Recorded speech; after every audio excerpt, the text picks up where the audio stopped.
She threw his mother's recipe book in the trash. Then that recipe won a national award. The recipient of the National Heritage Culinary Award is Efua Adjei. Silence. A collective intake of breath in the Grand Pavilion Ballroom. The name was unknown, a ghost. On a night celebrating living legends of the culinary world, the council had just honored a woman no one had ever heard of. From the front row, a woman with skin like rich earth and silver hair braided into a crown and simply nodded, her eyes finding the man beside her. His hands were shaking. If you believe in the power of a mother's love and the sweet taste of justice, subscribe to our channel. You will not want to miss how this story ends. Now let me take you back to where it all began. Kwame Adjei was a man built of silence and shadows. At 48 years old, he commanded a food distribution empire that stretched from the ports of Savannah to the markets of Seattle. His net worth was a staggering $1.2 billion. His name was whispered in boardrooms, a quiet force that could shift global supply chains with a single phone call. He lived in a glass-walled mansion in Tuxedo Park, Atlanta, a monument of cold steel and sharp angles that offered panoramic views of a city he felt no connection to. He was a tall man with the broad shoulders of the Asante warriors from his home in Kumasi, Ghana.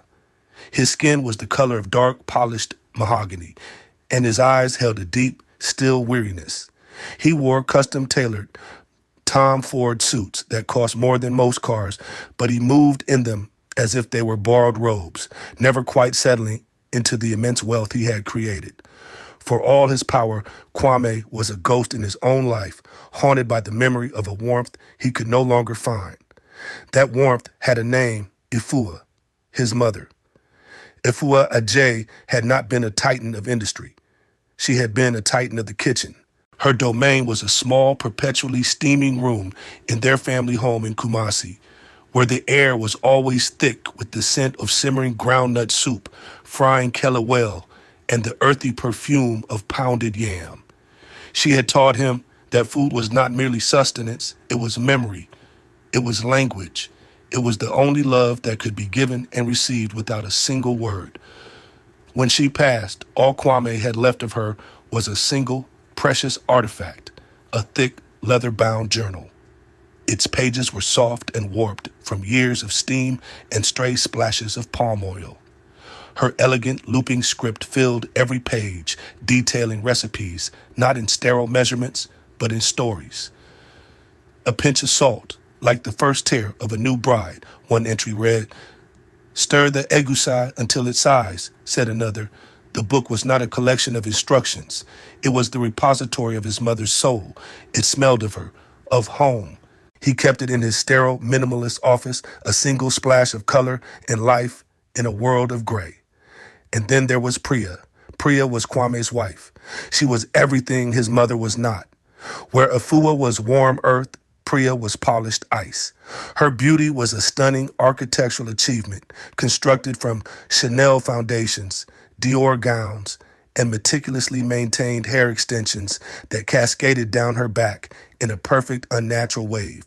She was a curator of expensive things, and she viewed Kwame as the most valuable piece in her collection. She had met him at a charity gala, drawn to the quiet power that radiated from him. She saw the billion-dollar fortune, the sprawling mansion, the respect he commanded. She did not see the hollow man inside, the son who ached for the simple taste of his mother's cooking. Priya hated the recipe book. To her, it was a dirty old thing, an embarrassing relic from a past she wanted to erase.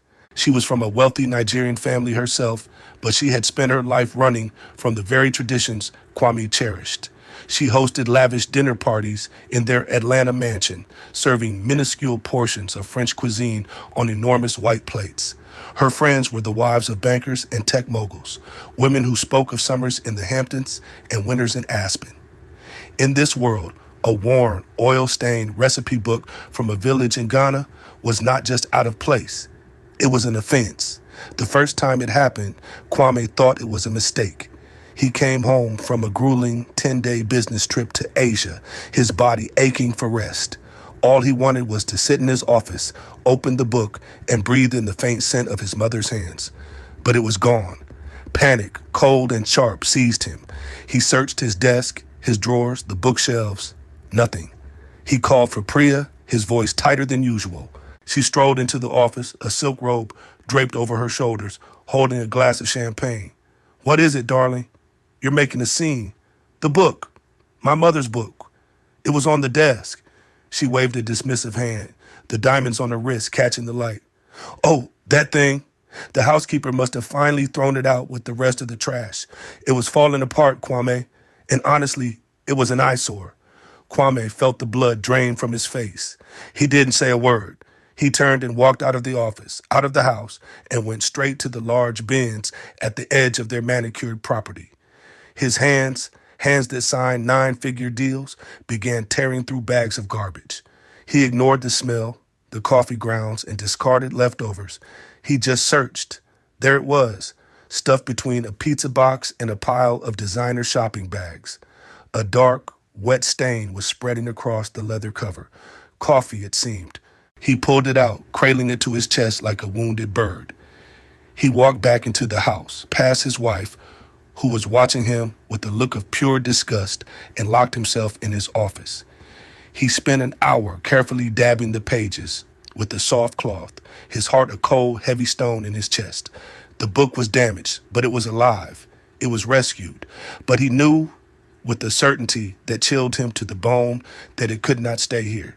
It was not safe in its own home. That weekend, Kwame drove to a part of Atlanta Priya never visited. He drove to a quiet, tree-lined street in Decatur to a small brick house with a garden overflowing with tomatoes and peppers. This was the home of Mama Yetunde. Mama Yetunde was 73 years old, a retired cook who had once run the most beloved Nigerian restaurant in the city. Originally from Abeokuta, she was a friend of his late mother's, a connection from a lifelong past. She had skin the color of midnight silk, and her eyes, though clouded with age, saw more than most. Her hands, gnarled with arthritis, were instruments of creation. Warmth radiated from her like heat from a hearth. She wore no makeup, her natural hair a beautiful crown of silver braids. Kwame found her on her porch, shelling beans into a large wooden bowl. He stood before her, the rescued recipe book in his hands, feeling like a small boy again. "Mama Yetunde," he began, his voice thick. She looked up, her eyes taking in the book, then his face. She didn't need him to explain. She saw the pain etched there. "Ah, my son, Efua's hands," she said, her voice a soft, melodic hum. She gestured to the chair beside her. "Sit. Tell me everything." He did. He told her about Priya's dismissal, about finding the book in the trash. He did not speak with anger, only with a deep, bottomless sorrow. Mama Yetunde listened, her fingers never ceasing their rhythmic work. When he was finished, she took the book from him. She held it with a reverence that made tears spring to Kwame's eyes. She opened it gently, her old eyes tracing the familiar script. She looked at him and delivered the wisdom of her ancestors. "What the child discards," she said softly, her Yoruba accent rounding the edges of the words, "the elder turns to medicine." She closed the book and held it to her chest. "Leave it here, Kwame. It will be safe with me. You will come every Saturday, and together, you and I, we will cook. We will bring your mother back to life, one page at a time." And so the ritual began. Every Saturday morning, Kwame would leave his cold, silent mansion and drive to Mama Yetunde's warm, fragrant home. The moment he stepped out of his car, the smells would greet him. Frying onions, simmering spices, the sweet scent of boiling yams. It was the smell of his childhood, the smell of love. Their first Saturday was dedicated to his mother's jollof rice. Kwame, the titan of industry, felt clumsy and inept in her small kitchen. He held the knife awkwardly, his hands more accustomed to a Mont Blanc pen than a head of onion. Mama Yetunde was patient. She stood beside him, her small hand guiding his. "No, my son, not like that. You must speak to the onion. Let it know you respect it." He laughed, a rusty, unused sound. "Speak to the onion, Mama?" Of course, she said, her eyes twinkling. Everything you cook has a spirit. You must be gentle with it. Your mother knew this. It was her greatest secret. They cooked for hours. They chopped and stirred and tasted, and as they worked, Mama Yetunde would tell him stories about his mother, small memories he had never heard before. He learned that his mother had a terrible singing voice, but would sing loudly anyway. He learned that she once chased a goat through the entire village to get her favorite cooking pot back. For the first time in years, Kwame felt a genuine lightness in his chest. He was not a CEO. He was not a billionaire. He was just Efua's son, learning to cook her food. When the jollof rice was finally done, its vibrant orange-red color filling the pot, Mama Yetunde served him a heaping plate. He took one bite and his eyes closed. It was her. It was his mother's taste. The exact balance of spice and sweetness, the hint of smoked paprika she always added. It was the taste of being 7 years old and safe. Tears streamed down his face, silent and hot. He didn't bother to wipe them away. He just ate. Mama Yetunde sat across from him, not saying a word. She simply refilled his glass of water, her presence a comforting blanket. This became their routine. Every Saturday, a new recipe. Groundnut soup, wakie, banku, and tilapia. With each dish, Kwame felt a piece of himself returning.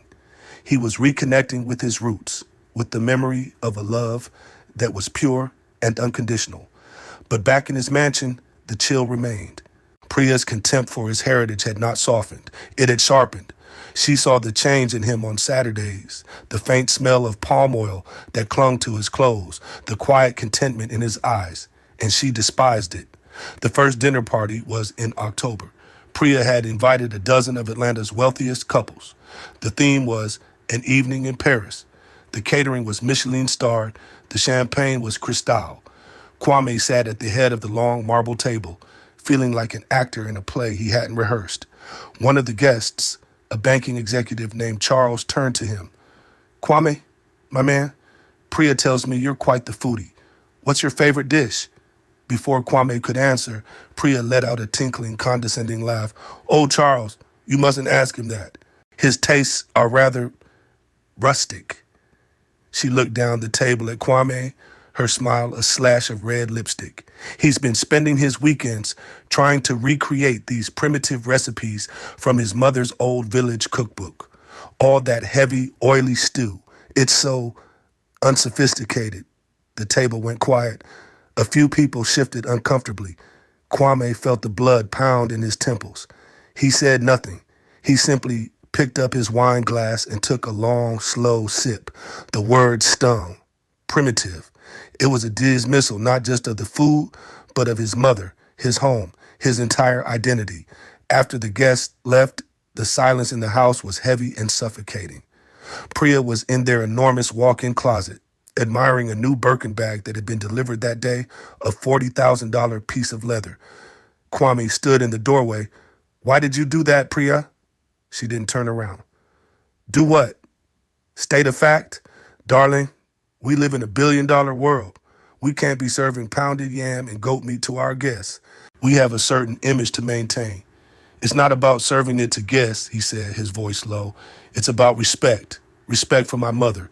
She finally turned, her face a mask of bored annoyance. Your mother was a village cook, Kwame. A sweet woman, I'm sure. But let's be realistic. Her world is not our world. It's time you moved on. He walked away. There were no more words to say. The following Saturday, he told Mama Yetunde what had happened. He told her the word Priya had used. Primitive. Mama Yetunde was stirring a large pot of egusi soup, the rich aroma of melon seeds, spinach, and crayfish filling the kitchen.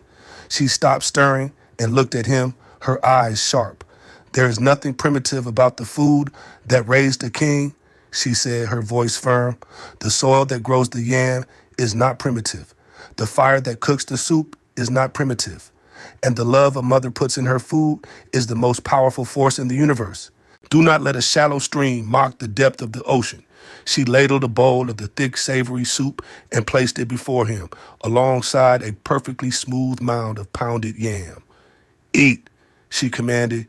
Eat your strength back. As he ate an idea began to form in his mind, a quiet, defiant seed of a plan. The second dinner party was 2 months later.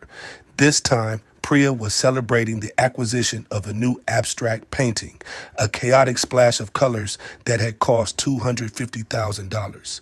The artist was in attendance, along with gallery owners and art critics. The conversation again turned to Kwame. One of the critics, a woman with a severe black bob, asked him about the culinary traditions of Ghana. Kwame began to speak, his voice quiet but clear, about the complexity of fufu, the subtle art of balancing flavors in a pot of pepper soup. Priya cut him off with a laugh that was even sharper than before. "Oh, goodness, you're encouraging him," she said to the table at large. "He gets so sentimental about it all. Honestly, it's just peasant food. It's what you eat when you can't afford anything else. Heavy, starchy, and designed to fill you up for a day of labor in the sun. It's survival cooking, not fine dining."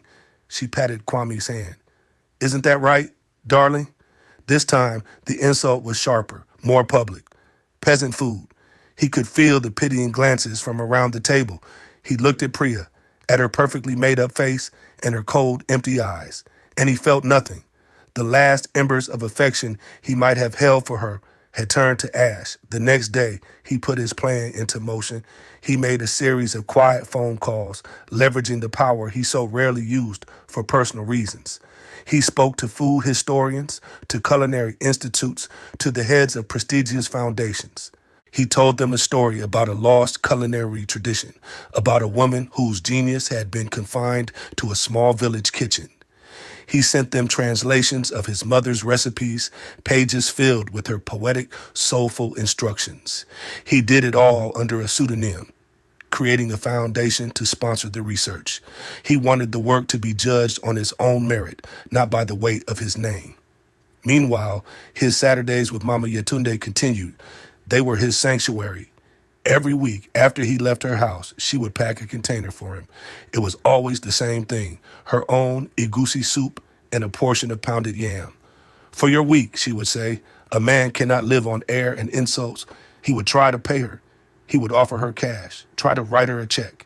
He could have bought her house 100 times over, but she always refused, pushing his hand away gently.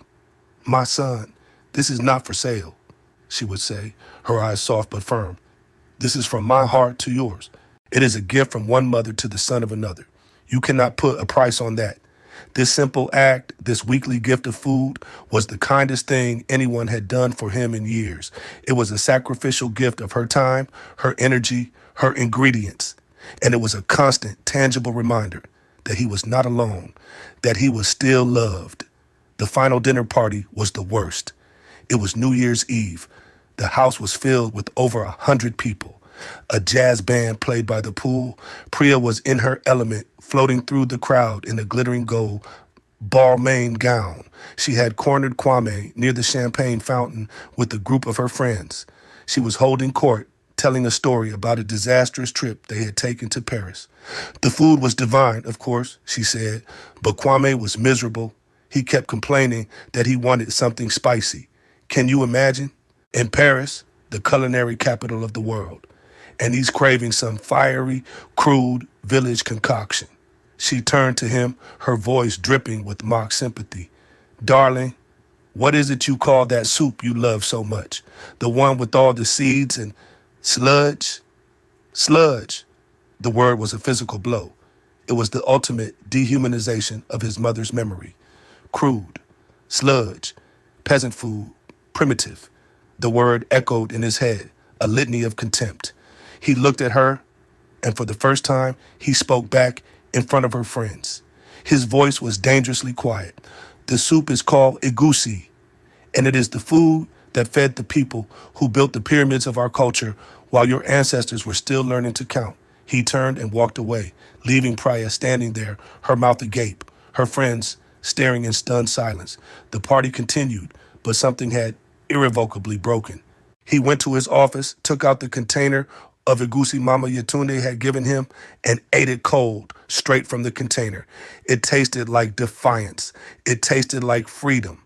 The next few months were a blur of legal meetings. The divorce was quiet and swift. Priya fought, of course. She fought for the house, the cars, the art, The money, Kwame gave her a generous settlement, enough to maintain her lifestyle for the rest of her life. He did not care about the money. He only cared about one thing. He wanted the house empty. He wanted the coldness gone. During this time, the foundation he had secretly created was making waves in the culinary world. The recipes of Efua Adjei were being studied, recreated, and marveled at by top chefs. Food critics wrote articles about this unknown genius, this poet of the Ghanaian kitchen. There was a buzz, a growing sense of discovery. The National Heritage Culinary Council, the most prestigious food institution in the country, took notice. They announced a special new award, one designed to honor forgotten or overlooked culinary artists. The nominations were anonymous, judged purely on the quality, history, and cultural significance of the work. Kwame submitted his mother's entire recipe book. He included translations, historical context, and an essay written by him but submitted anonymously about what her food meant to the soul of her community. He didn't know if anything would come of it. It didn't matter. He had honored her. He had taken the thing his wife called primitive and sludge and placed it on the highest altar he could find. Then 2 weeks before the award ceremony, he got the call. The scene at the Grand Pavilion Ballroom was opulent. Crystal chandeliers dripped from the ceiling. The tables were draped in white linen, set with gleaming silver. The air hummed with the quiet chatter of the nation's most celebrated chefs, restaurateurs, and food writers. Kwame was not in his usual Tom Ford suit. He wore a stunning hand-woven kente cloth, its vibrant gold and green patterns a bold declaration of his heritage. He looked regal. He looked free. He was not alone. On his arm was Mama Yetunde. She was dressed in a simple but elegant blue lace gown, her silver hair braided into an intricate crown. She looked around the glittering ballroom, her expression one of calm, quiet dignity. She belonged here more than anyone. Priya was not there.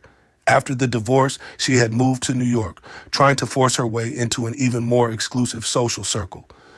Kwame had not sent her an invitation. They sat at a table, front and center. The ceremony began. Awards were given for B's new restaurant, Chef of the Year, Lifetime Achievement.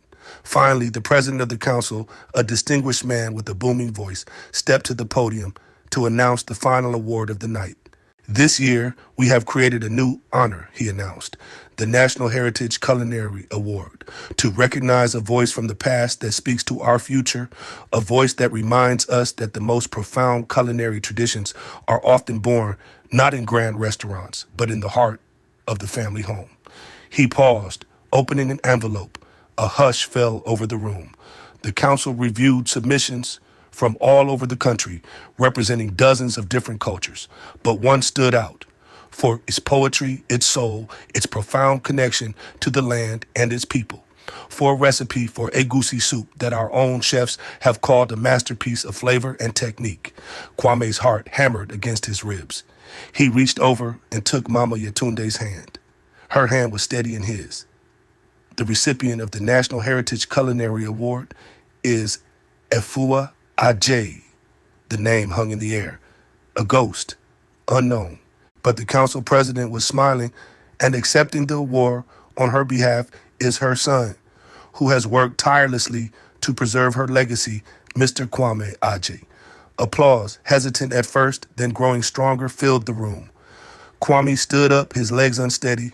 He looked at Mama Yetunde. She simply nodded, her eyes shining. Go, my son. Speak for your mother. He walked to the stage, the kente cloth flowing behind him. He took the heavy, ornate award, its cold weight a stark contrast to the warmth spreading through his chest.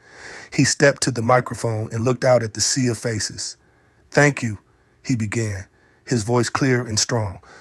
My mother, Efua, never cooked in a restaurant.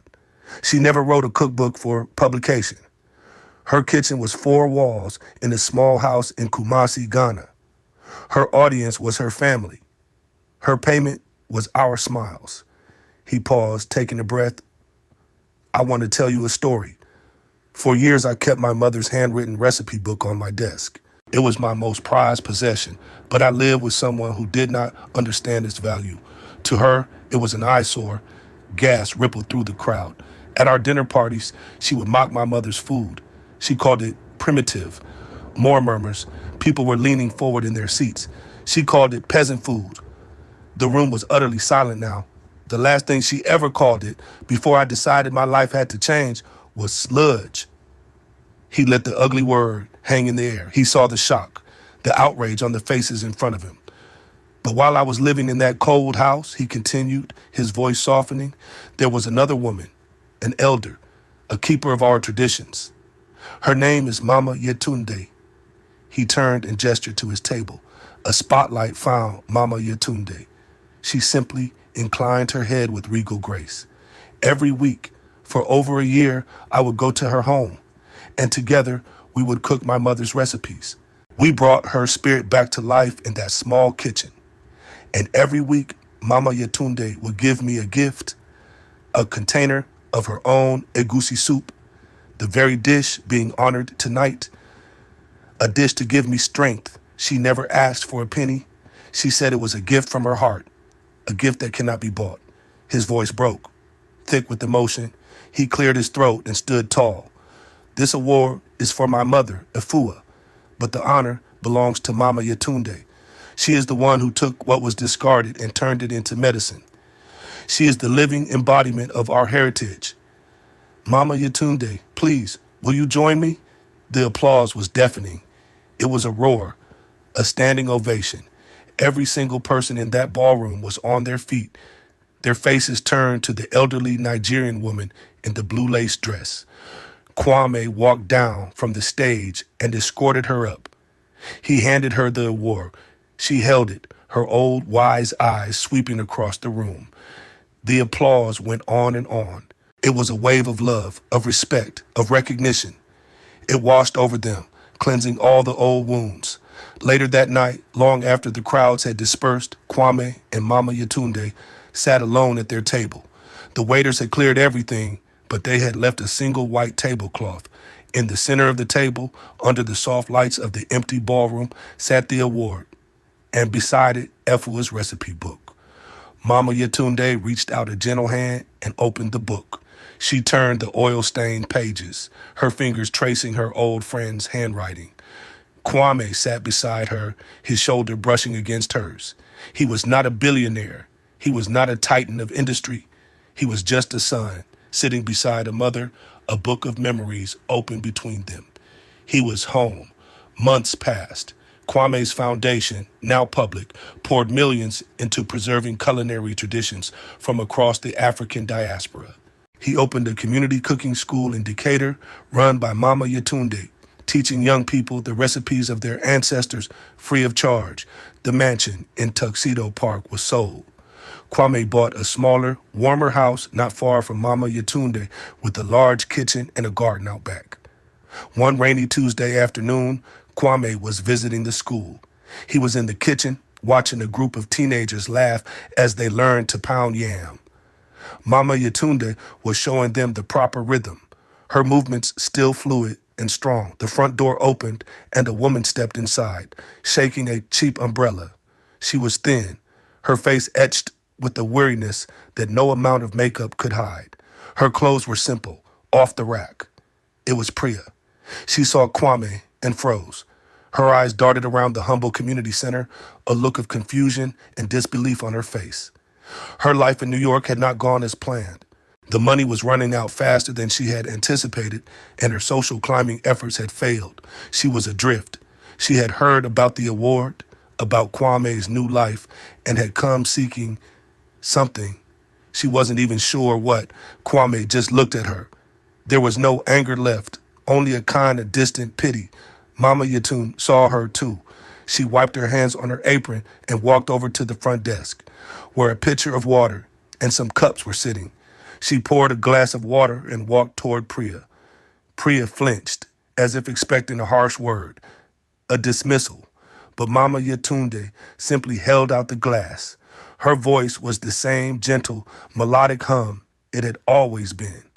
The exact same words she had first spoken to a heartbroken Kwame in her own home more than a year ago.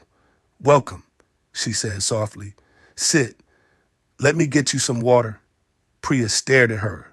She looked at the glass of water, then at the old woman's kind, open face. She saw no judgment, no malice, no, only an unconditional, unearned grace. And in that moment, she finally broke. The carefully constructed facade of arrogance and contempt shattered into a million pieces. A sob tore from her throat, raw and ragged. She covered her face with her hands, her shoulders shaking. All the years of chasing status, of despising warmth, of valuing things over people, it all came crashing down. She was thirsty, and a woman she had never even met was offering her a simple glass of water. Mama Yetunde placed a gentle hand on her shoulder. She didn't say another word. She didn't need to. The kindness was the message. Every tale has a lesson, and our channel never forgets. The proverb says, what the child discards, the elder turns to medicine. True wealth is not measured in bank accounts or designer labels, but in the warmth of a shared meal, the memory of a mother's love, and the grace we offer to those who have lost their way. The things we throw away often hold the most value, and it is the wisdom of our elders that teaches us how to see it.